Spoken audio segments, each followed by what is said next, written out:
Hey. Hey. Yeah, that's a problem. Schedule 1 is a game widely known for the wild drug usage it promotes.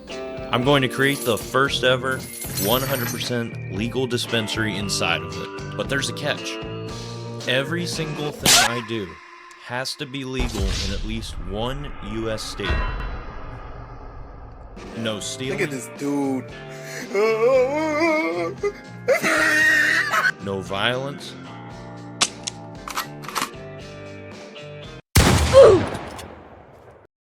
I'm good.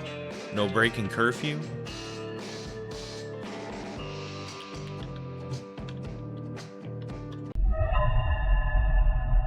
No mixing products. No selling to anyone who looks under 30 because I can't check their IDs. And no random street deals, which means I can't walk up to citizens and try to sell drugs. Every sale has to be prearranged. Basically, the least fun way to play this game. Now, unfortunately, the game does not start you off as a successful business owner. So my first job was picking up trash for loose change. AMG, Billy Truck, trapping out the ghost. 7-figure payment, time is money, gotta go. Addicted to the game, you came for the show. Big dog, I can get the highs and the lows. 5-star sweet, she ain't never gone.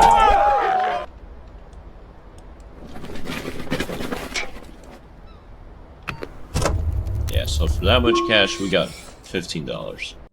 Which honestly felt pretty accurate. Eventually, I found out that there was a much better way to make money, but before I figured that out, I decided to be like every other 25-year-old guy in the world. I tried gambling. I took the pocket money I'd earned from picking up trash, walked into the casino, and played blackjack.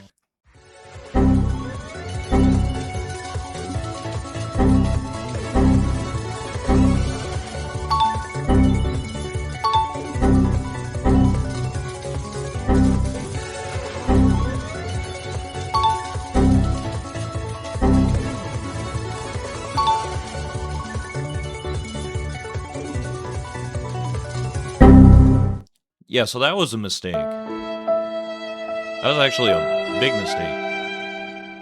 It turns out that gambling with trash money is still gambling. Who could have seen that coming? Now back to that better way to make money. I found out that I could buy antiques and gold bars from a local antique store and resell them at the pawn shop for a massive profit. Completely legal, questionable vibes, but legal.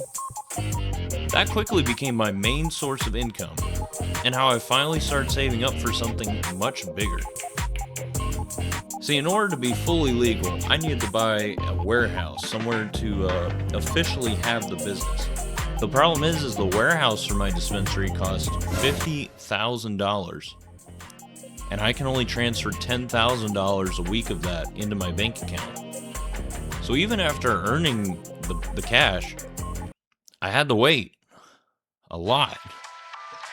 Each in-game day lasts 12 minutes of IRL time, 7 days a week. So yes, most of this run is actually just me waiting in my apartment room, doing nothing. This is where I spent a lot of time staring at the city, staring at the clock, and staring at the TV, waiting for my own money to clear. Finally, I got the funds, and I bought the warehouse. The first thing I noticed when I walked into my new warehouse was just how much trash was inside, which kind of felt a little symbolic. Once it was cleaned up, I could finally set up shop. I got grow stations, a packaging station, labels for everything, and I started growing OG Kush. No fancy strains, no illegal strains, and about a week later, I was able to start producing sour diesel as well. Now I had a product. Before I could actually do anything though, I needed a license. So I applied for the proper permits and officially became a licensed cannabis micro business, which is a sentence I never thought I would ever say. but I needed a faster, easier way to deliver it.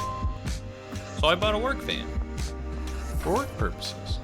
You know, like a normal business. My customer base was intentionally small. Only people who are clearly over 30, and only pre-arranged sales. Mick picked up in the morning, Sam ordered midday, easy, and Kathy showed up after dinner.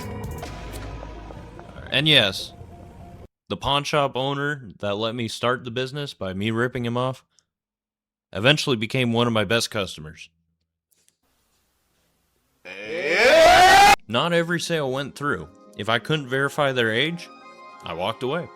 No exceptions. And Jessie, we just avoided her altogether. Now, one thing I couldn't control was that after selling to a customer, every customer immediately started smoking the product. And legally, that is not my problem. Eventually, I reached the point where I could hire staff that I found through a third-party temp agency. Totally normal. I found 2 botanists. I got a handler to help package things. And I tried a few cleaners, and eventually I found one that worked. With employees handling production, a company vehicle, and a licensed warehouse, this finally looked like a real business. Together as a team, we fulfilled an order with everyone doing their part.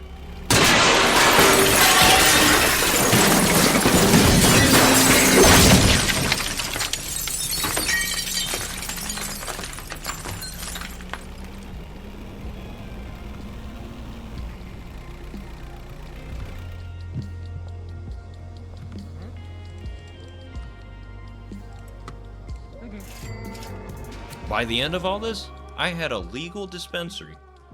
So naturally, I bought a taco restaurant.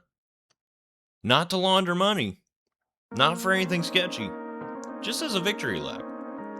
Because nothing says successful legal dispensary owner like also owning a place called Taco Ticklers. And that's how I created the first 100% legal dispensary inside of Schedule 1.